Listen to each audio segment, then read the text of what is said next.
사람들의 성격에는 최고의 교육으로도 잘 극복될 수 없는 어떤 특별한 단점으로 기우는 성향, 타고난 결함 같은 것이 있나 봅니다. 그리고 당신의 결함은 모든 사람들을 싫어하는 경향이고요. 그리고 당신의 결함은 고의로 사람들을 오해하는 것입니다. 그가 미소를 지으며 대답했다. 우리 음악이나 듣도록 해요. 빅리양이 자신이 끼지 못하는 대화에 진력이 나서 소리를 질렀다. 루이자 언니, 허스테 씨를 좀 깨워도 괜찮겠지? 언니가 아무런 이의가 없다고 하자 피아노 뚜껑이 열렸다. 잠시 생각을 해본 후 다시는 전혀 유감스러워하지 않았다. 그는 자신이 엘리자베스에게 너무 많은 관심을 보이고 있는 게 아닌가 우려하기 시작했던 것이다. 제12장 두 자매가 의견을 나눈 결과 그 다음 날 아침 엘리자베스는 어머니에게 그날 중으로 마차를 보내달라는 편지를 썼다. 그러나 정확히 일주일이 되는 다음 화요일까지는 딸이 네더필드에 남아 있을 것으로 계산한 베넷 부인은 딸들을 기쁘게 받아들일 수가 없었다. 따라서 그녀의 답변은 최소한 엘리자베스에게는 별로 기쁜 것이 못 되었다. 엘리자베스는 너무도 집에 가고 싶었는데 베넷 부인은 화요일 전에는 마차를 보내줄 수 없다는 전가를 보내온 것이다. 빅리 씨와 그의 여동생이 더 머물라고 청하면 그냥 그 집에 있어도 괜찮다는 말이 추신으로 붙어 있었다.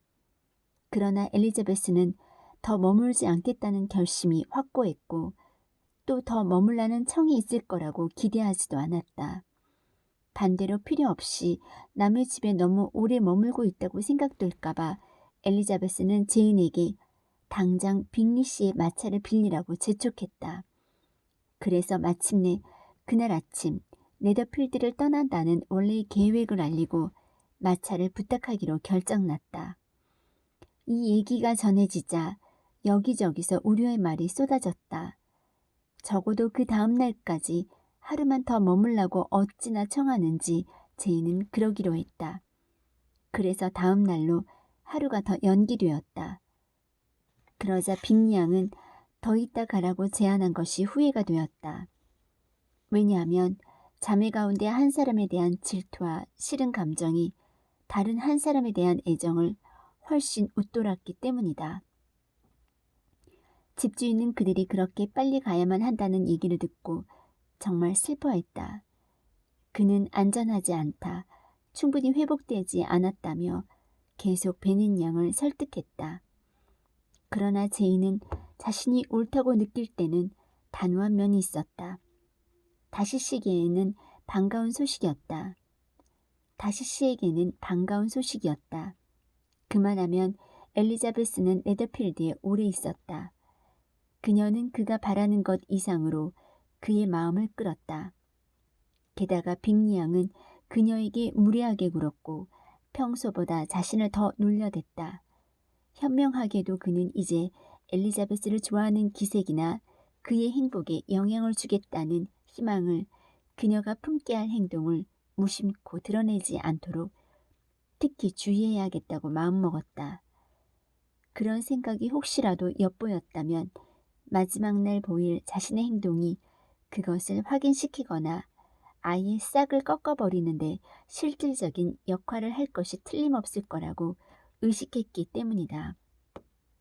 자신의 의도대로 그는 토요일 내내 그녀에게 10마디도 건네지 않았고 한 30분 동안 둘만 있게 될 때도 있었지만 책만 열심히 들여다보고 그녀는 보려고도 하지 않았다.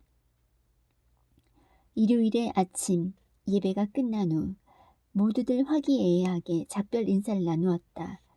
빅리 양은 제인에 대한 애정이 급속도로 커졌을 뿐 아니라 마침내 엘리자베스에 대한 태도도 금방 정중해졌다. 헤어질 때는 제인에게 롱본이나 네더필드 어디에서 만나든 기쁠 거라며 무척 다정하게 포옹을 했고 엘리자베스와는 악수까지 했다. 엘리자베스는 최고로 활기찬 기분으로 모두와 작별을 했다. 집에 돌아온 그들은 어머니에게 별로 따뜻하게 환영받지 못했다. 베넷 부인은 그들이 오는 것을 보고 놀라면서 그렇게까지 폐를 끼친 건 잘못이라고 생각한다면서 제인이 분명히 다시 감기에 걸렸을 거라고 말했다. 하지만 아버지는 기쁘다는 표현은 무척 짧게 했지만 그들이 돌아온 것을 정말로 반겼다. 그는 가족 내에서 두 딸의 중요성을 절실히 느끼고 있었다. 저녁에 가족이 모두 모여 대화를 나눌 때 제인과 엘리자베스가 빠지니 대화에 생기도 없고 도대체 하는 얘기가 이치에 닿지도 않았던 것이다. 제인과 엘리자베스는 메리가 평소와 마찬가지로 통주저음법과 인간 본성에 대한 연구에 골몰해 있으며 음미할 만한 새로운 글을 발췌해 놓고 진부한 도덕 가운데 귀를 기울일 만한 새로운 표현도 몇 문장 찾아 놓은 것을 보았다. 캐서린과 리디아는 다른 종류의 정보를 준비해 놓고 있었다. 지난 수요일 이후 연대에 많은 일이 있었고 많은 얘기가 돌았다.